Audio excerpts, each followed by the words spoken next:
அத்தியாயம் 46. அல்-அஹ்காஃப், மணற்குன்றுகள். பிஸ்மில்லாஹிர் ரஹ்மானிர் ரஹீம். ஹாமீம். ஹாமீம்.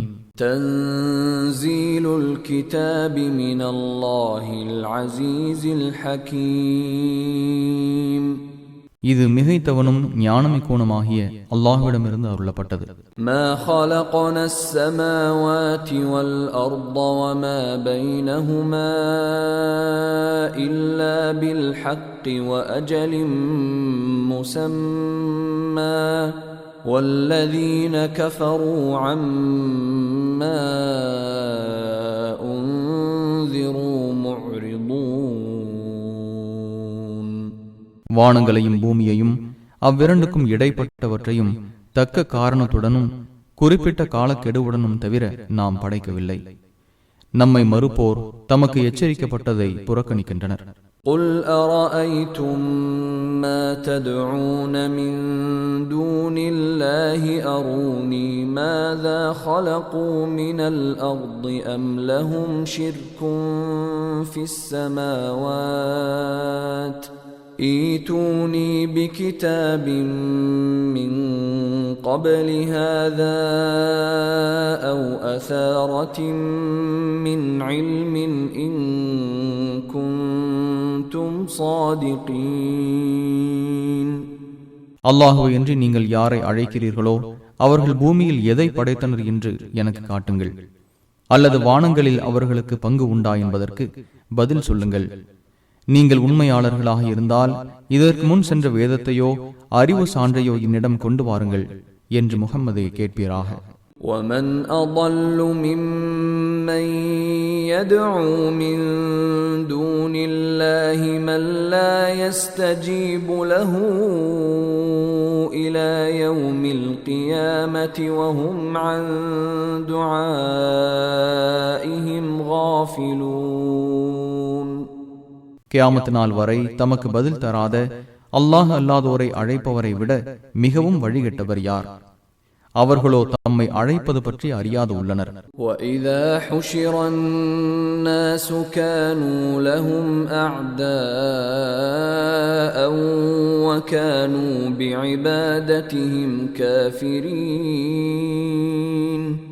மக்கள் ஒன்று திரட்டப்படும் போது அவர்கள் இவர்களுக்கு பகைவர்களாக ஆவார்கள். இவர்கள் தம்மை வணங்கியதையும் மறுப்பார்கள். وَإِذَا تُتْلَى عَلَيْهِمْ آيَاتُنَا بَيِّنَاتٍ قَالَ الَّذِينَ كَفَرُوا لِلْحَقِّ لَمَّا جَاءَهُمْ هَذَا سِحْرٌ مُبِينٌ. இவர்களுக்கு தமது தெளிவான வசனங்கள் கூறப்பட்டால் தம்மிடம் வந்த சத்தியத்தை மறுப்போர் இது தெளிவான சூனியம் என்று கூறுகின்றனர். أَمْ يَقُولُونَ افْتَرَاهُ قُلْ إِنِ افْتَرَيْتُهُ فَلَا تَمْلِكُونَ لِي مِنَ اللَّهِ شَيْئًا هُوَ أَعْلَمُ بِمَا تُفِيضُونَ فِيهِ كَفَى بِهِ شَهِيدًا بَيْنِي وَبَيْنَكُمْ وَهُوَ الْغَفُورُ الرَّحِيمُ. இவர் இதை இட்டு கட்டிவிட்டார் என்று கூறுகிறார்களா? நான் இட்டு கட்டியிருந்தால் அல்லாஹ்விடமிருந்து சிறிதளவும் நீங்கள் என்னை காப்பாற்ற முடியாது. நீங்கள் எதில் மூழ்கியுள்ளீர்களோ அதை அவனே நன்கறிவான். எனக்கும் உங்களுக்கும் இடையே அவனே சாட்சியாக போதுமானவன். அவன் மன்னிப்பவன், நிகரற்ற அன்புடையோன் என்று முஹம்மதே கூறுவீராக. قُلْ مَا كُنْتُ بِدْعًا مِنَ الرُّسُلِ وَمَا أَدْرِي مَا يُفْعَلُ بِي وَلَا بِكُمْ إِنْ أَتَّبِعُ إِلَّا مَا يُوحَى إِلَيَّ وَمَا أَنَا إِلَّا نَذِيرٌ مُبِينٌ. தூதர்களில் நான் புதியவன் அல்லன். எனக்கோ உங்களுக்கோ என்ன செய்யப்படும் என்பதை அறிய மாட்டேன். எனக்கு அறிவிக்கப்பட்டதை தவிர வேறு எதையும் நான் பின்பற்றவில்லை. நான் தெளிவாக எச்சரிக்கை செய்பவனே தவிர வேறில்லை என கூறுவீராக. قل أرأيتم إن كان من عند الله وكفرتم به وشهد شاهد من بني إسرائيل على مثله فآمن واستكبرتم إن الله لا يهدي القوم الظالمين. இது அல்லாஹ்விடமிருந்து வந்திருந்து இஸ்ராயலின் மக்களில் ஒரு சாட்சியாளர் இது போன்றதற்கு சாட்சி கூறி நம்பிக்கையும் கொண்ட நிலையில் நீங்கள் இதை மறுத்து அகந்தை கொண்டால் என்னவாகும் என்பதற்கு பதில் சொல்லுங்கள் என முஹம்மதை கேட்பீராக. அநீதி இழைக்கும் கூட்டத்துக்கு அல்லாஹ் நேர் வழி காட்ட மாட்டான். وقال الذين كفروا للذين آمنوا لو كان خيرا ما سبقونا إليه وإذ لم يهتدوا به فسيقولون هذا إفك قديم. இது சிறந்ததாக இருந்திருந்தால் அவர்கள் நம்மை விட இதற்கு முந்தி இருக்க மாட்டார்கள் என்று நம்பிக்கை கொண்டோரை பற்றி ஏக இறைவனை மறுப்போர் கூறுகின்றனர். இதன் மூலம் அவர்கள் நேரு வழி பெறாத போது இது பழைய பொய்யாகும் என கூறுகின்றனர். وَمِن قَبْلِهِ كِتَابُ مُوسَى إِمَامًا وَرَحْمَةً وَهَذَا كِتَابٌ مُصَدِّقٌ لِسَانًا عَرَبِيًّا لِيُنذِرَ الَّذِينَ ظَلَمُوا وَبُشْرَى لِلْمُحْسِنِينَ. இதற்கு முன் மூசாவின் வேதம் முன்னோடியாகவும் அருளாகவும் இருக்கிறது. இது அநீதி இழைத்தோரை எச்சரிப்பதற்காகவும் நன்மை செய்வோருக்கு நற்செய்தி கூறுவதற்காகவும் அரபு மொழியில் அமைந்த வேதமாகும். முன் சென்ற வேதங்களை இது உண்மைப்படுத்துகிறது. இன்னல்லதீன காலூ ரப்புனல்லாஹு ஸும்ம இஸ்தகாமூ ஃபலா கௌஃபுன் அலைஹிம் வலா ஹும் யஹ்ஸனூன். எங்கள் இறைவன் அல்லாஹ்வே என கூறி பின்னர் உறுதியாகவும் நின்றோருக்கு எந்த அச்சமும் இல்லை, அவர்கள் கவலைப்படவும் மாட்டார்கள். உலாயிக அஸ்ஹாபுல் ஜன்னதி காலிதீன ஃபீஹா ஜஸாஅன் பிமா கானூ யஅமலூன். அவர்களே சொர்க்கவாசிகள், அதில் அவர்கள் நிரந்தரமாக இருப்பார்கள். இது அவர்கள் செய்து கொண்டிருந்ததற்கு கூலி. وَوَصَّيْنَا الْإِنسَانَ بِوَالِدَيْهِ إِحْسَانًا حَمَلَتْهُ أُمُّهُ كُرْهًا وَوَضَعَتْهُ كُرْهًا وَحَمْلُهُ وَفِصَالُهُ 30 شهرا حتى إذا بلغ أشده وبلغ 40 سنة قال رب أوزعني أن أشكر نعمتك التي أنعمت علي وعلى والدي وأن أعمل صالحا ترضاه وأصلح لي في ذريتي إني تبت إليك وإني من المسلمين. தனது பெற்றோருக்கு நன்மை செய்யுமாறு மனிதனுக்கு வலியுறுத்தினோம்.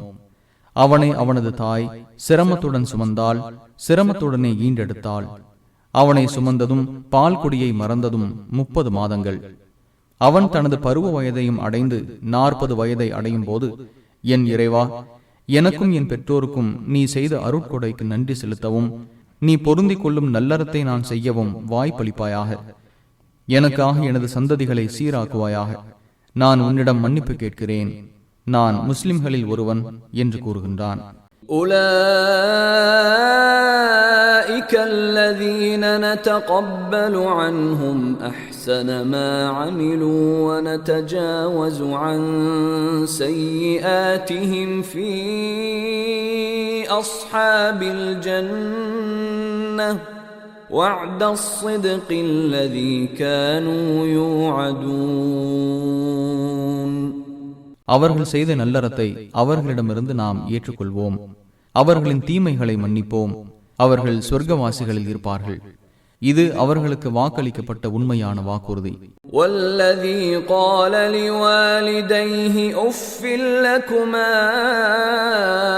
أتعدانني أن أخرج وقد خلت القرون من قبلي أتعدانني أن أخرج وقد خلت القرون من قبلي وهما يستغيثان الله ويلك آمن إن وعد الله حق فيقول ما هذا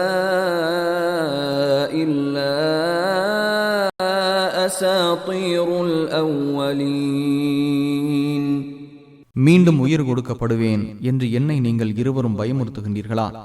சி, எனக்கு முன் பல தலைமுறையினர் சென்று விட்டனர் என்று ஒருவன் தன் பெற்றோரிடம் கூறினான். அவர்களோ அல்லாஹ்விடம் பாதுகாப்பு தேடினார்கள்.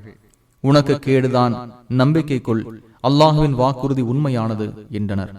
அதற்கு அவன், இது முன்னோர்களின் கட்டுக்கதை தவிர வேறில்லை என கூறினான்.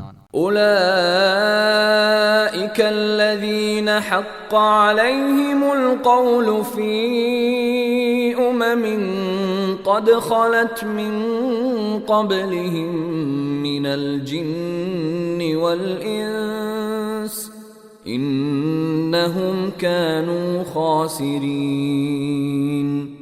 அவர்களுக்கு முன் சென்ற ஜின்கள் மற்றும் மனிதர்களுடன் சேர்த்து இவர்களுக்கு எதிராகவும் இறைவனின் கட்டளை உறுதியாகிவிட்டது. இவர்கள் இழப்பை அடைந்தனர்.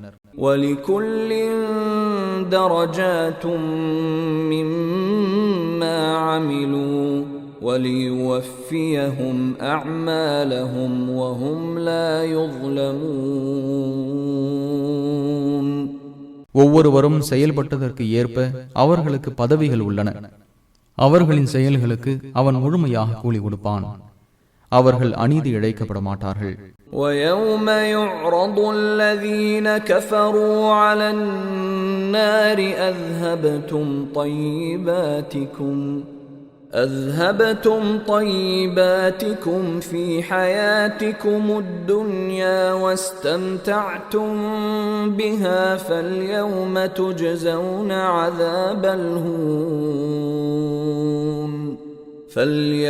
تجزون عذاب الهون بما كنتم تستكبرون في الأرض بغير الحق وبما كنتم تفسقون.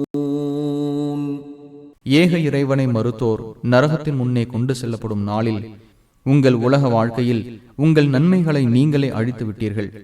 அதிலேயே இன்பம் கண்டீர்கள். நியாயமின்றி பூமியில் நீங்கள் பெருமை அடித்துக் கொண்டிருந்ததாலும் நீங்கள் குற்றம் புரிந்து கொண்டிருந்ததாலும் இன்று இழிவுதரும் வேதனை பரிசாக வழங்கப்படுகின்றீர்கள் என்று கூறப்படும். واذكر أخا عاد إذ أنذر قومه بالأحقاف وقد خلت النذر من بين يديه ومن خلفه ألا تعبدوا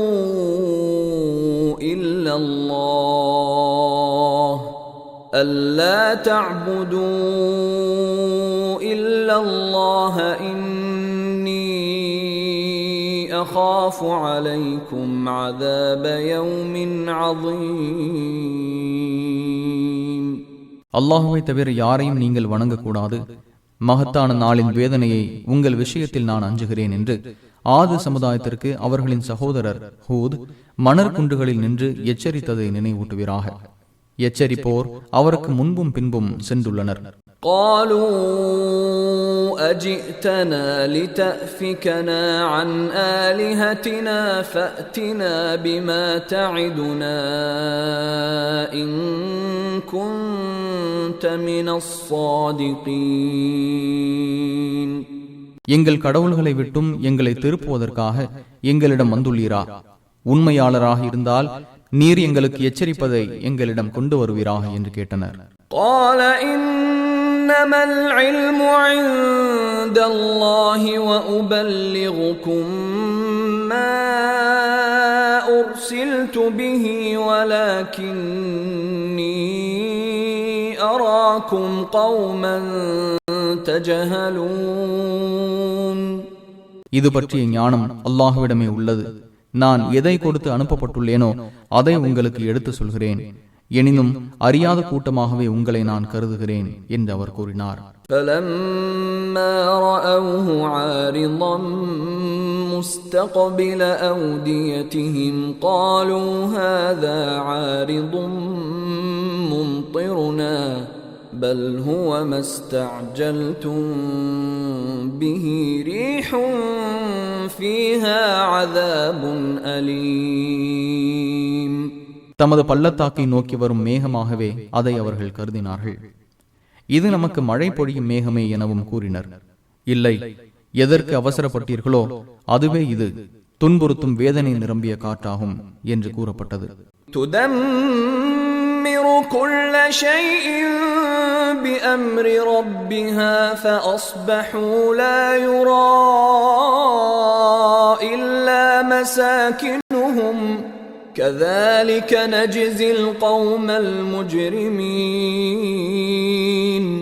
தனது இறைவனின் கட்டளைப்படி ஒவ்வொரு பொருளையும் அது அழித்தது.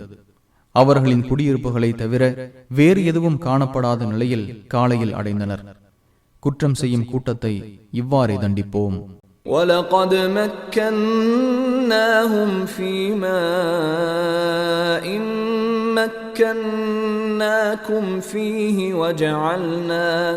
وَجَعَلْنَا لَهُمْ سَمْعًا وَأَبْصَارًا وَأَفْئِدَةً فَمَا أَغْنَى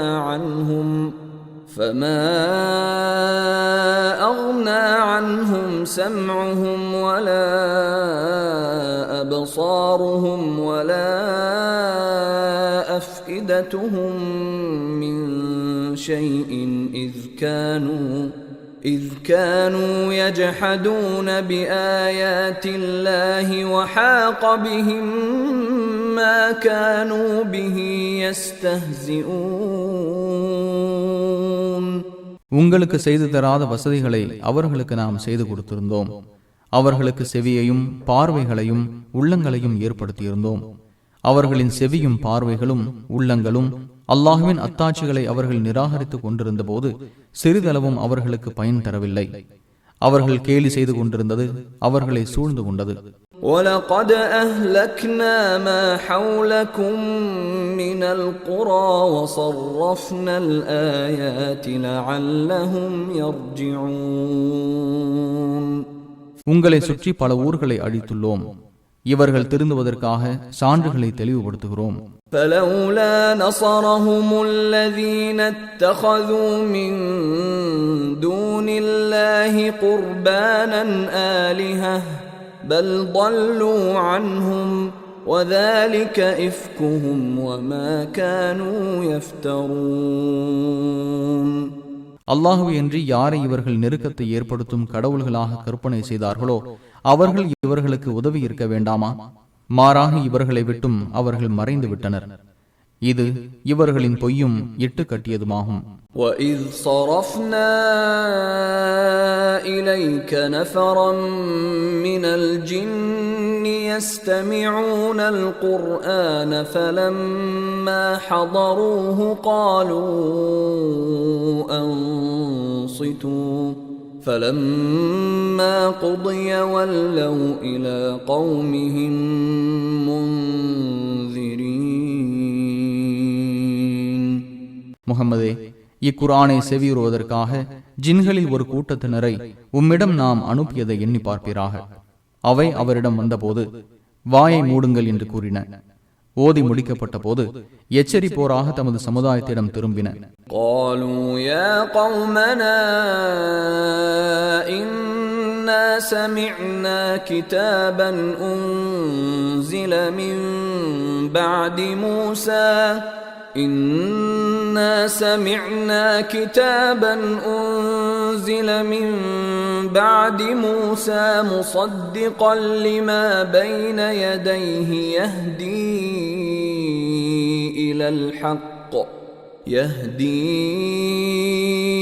إلى الحق وإلى طريق مستقيم. எங்கள் சமுதாயமே, மூசாவுக்கு பின் அருளப்பட்ட ஒரு வேதத்தை நாங்கள் செவியிட்டோம். அது தனக்கு முன் சென்றதை உண்மைப்படுத்துகிறது, உண்மைக்கும் நேரான பாதைக்கும் அது வழிகாட்டுகிறது என கூறின. யா கௌமனா அஜீபு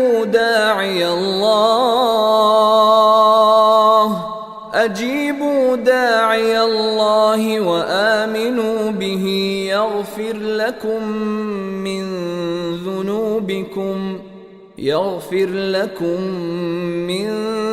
ذنوبكم ويجركم من عذاب أليم.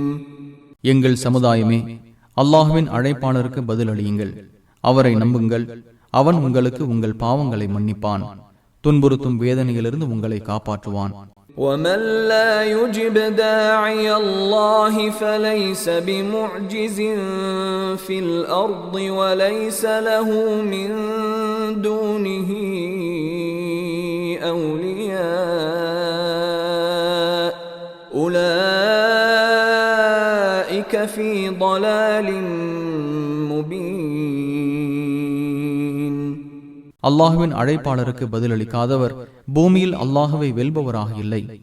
அவனன்றி அவருக்கு பாதுகாவலர்களும் இல்லை. அவர்கள் தெளிவான வழிகேட்டிலேயே உள்ளனர் என்றும் கூறின.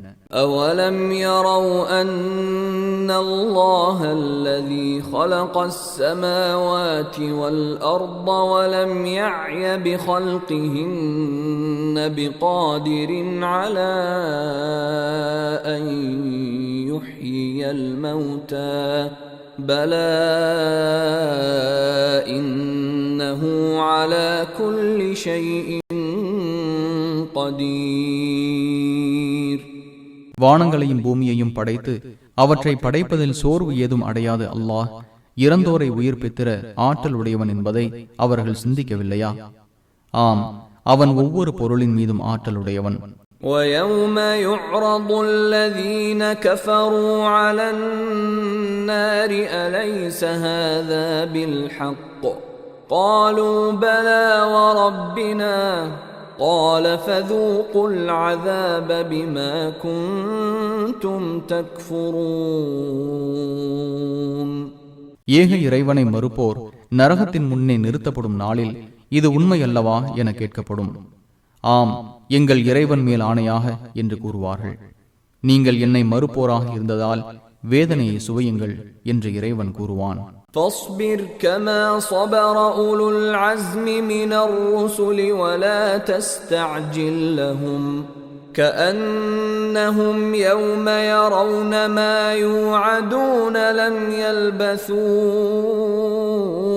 إلا ساعة من نهار بلاغ فهل يهلك إلا القوم الفاسقون. உறுதிமிக்க தூதர்கள் பொறுத்தது போல் நீரும் பொறுப்பீராக.